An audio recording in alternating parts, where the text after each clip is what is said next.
how to change or reset your Discord password if you forgot it. Hi everyone, welcome back to our channel, The Solution Guy. In this video I'll show you how you can change or reset your Discord account's password if you have come to forgot it. So just make sure to watch this video till the end.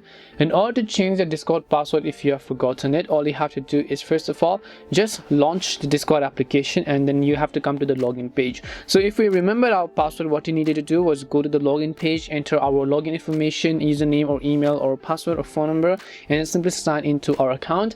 But since we do not remember our password, we are going to reset it. So for that, what we need to do is just tap on the option that says forgot your password, which is right over here. So just make sure to tap on that option.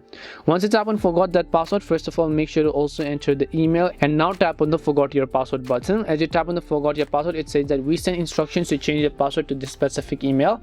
So you want to make sure that you have access to your email address, so just tap on the done button. Now I'll go ahead and then simply open up my Gmail or anything else, and then where my email is actually logged in.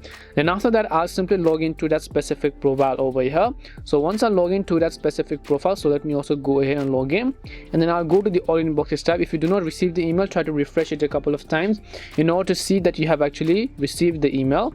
Now when you refresh the Gmail application, you'll receive a email from Discord claiming that you can reset your password. So just make sure to receive that link after a couple of while, and then you'll be able to successfully reset your password without having to remember your old password.